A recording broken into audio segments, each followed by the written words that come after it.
Republic TV का सवालों के साथ बहुत पुराना रिश्ता रहा है। Nation wants to no.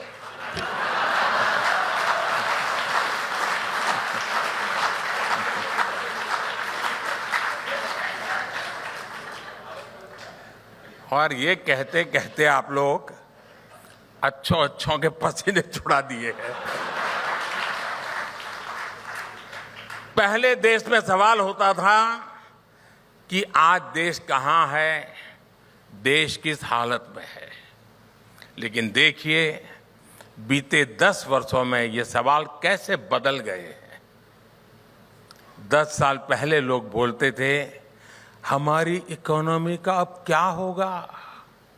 आज लोग पूछते हैं हम कितनी जल्दी तीसरी सबसे बड़ी इकोनॉमी बनेंगे। 10 साल पहले लोग बोलते थे हमारे पास ये विकसित देशों वाली टेक्नोलॉजी कब आएगी। आज लोग विदेशों से आने वालों से पूछते हैं आपके यहां डिजिटल पेमेंट नहीं होता है क्या। 10 साल पहले लोग नौजवानों से कहते थे नौकरी नहीं मिलेगी तो क्या करोगे।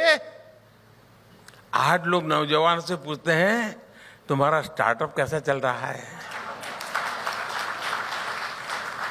10 साल पहले एनालिस्ट पूछते थे इतनी महंगाई क्यों है। आज यही लोग पूछते हैं पूरी दुनिया के संकट के बाद भी भारत में महंगाई नियंत्रण कैसे है। 10 साल पहले पूछा जाता था विकास क्यों नहीं हो रहा, आज पूछा जाता है आखिर हम इतनी तेजी से विकास कर कैसे रहे हैं। पहले लोग पूछते थे अब कौन सा घोटाला निकला, आज पूछा जाता है अब कौन से घोटालेबाज पर कार्रवाई हुई।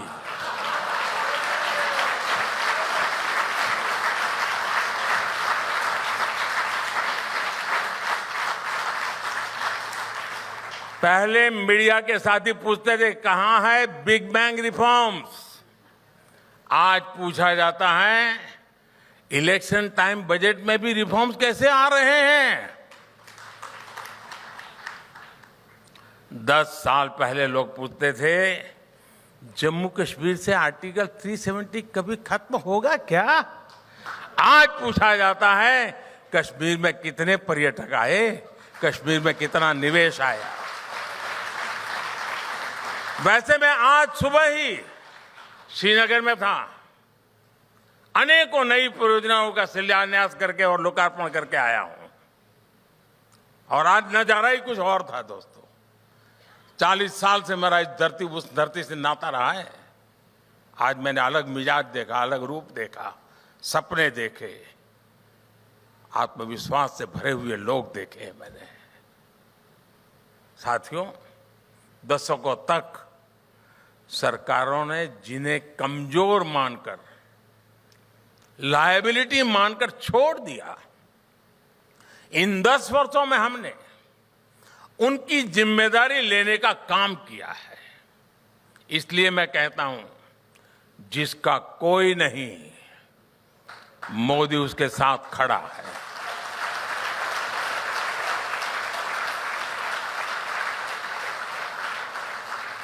आप एस्पिरेशनल डिस्ट्रिक्ट का उदाहरण लीजिए।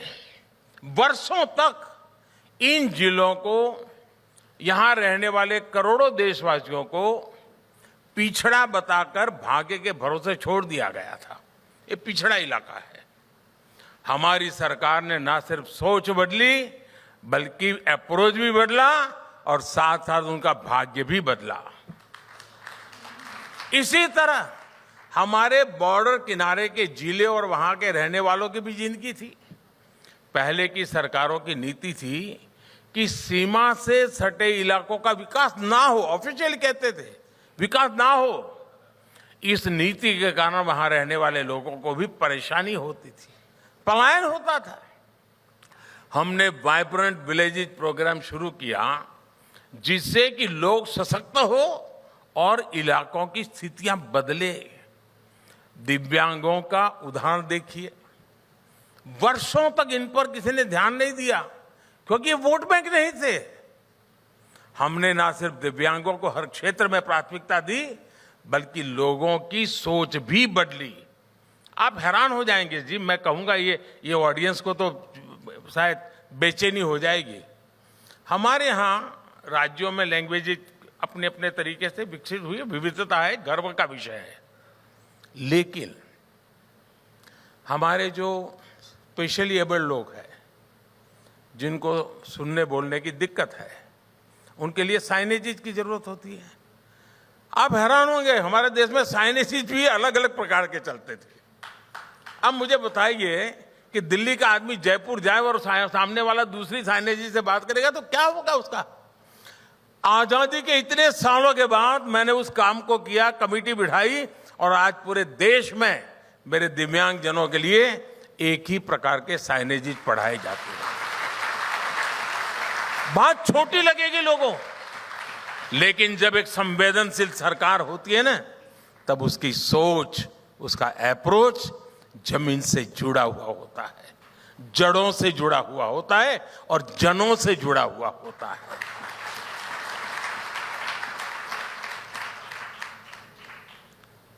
और देखिए, दिव्यांगों के प्रति आज समाज का नजरिया बदला है। पब्लिक इंफ्रास्ट्रक्चर का निर्माण तक दिव्यांगों के हिसाब से अब बनना, आर्किटेक्चर्स जो होते हैं वो भी डिजाइन करते समय दिव्यांग के लिए बना करके ले आ रहा है। ऐसे कितने ही स्पेशल ग्रुप और कम्युनिटीज है जिन्हें आजादी के बाद से कोई महत्व नहीं दिया गया। हमने ऐसी गुमंतु जनजातियों के लिए स्पेशल वेलफेयर बोर्ड बनाया। किसी ने भी हमारे लाखों रेहड़ी पटरी वाले दुकानदारों के बारे में नहीं सोचा, लेकिन कोरोना के समय हमारी सरकार ने इनके लिए पीएम स्वनिधि योजना बनाई है। किसी ने भी हमारे उन स्किल्ड कलाकारों की परवाह नहीं की जिन्हें आज हम विश्वकर्मा कहते हैं। हमने ये सुनिश्चित किया कि इस वर्ग को स्किलिंग से फंडिंग तक किसी चीज की दिक्कत ना आए। इस पर केंद्र सरकार अब 13,000 करोड़ रुपए खर्च कर रही है।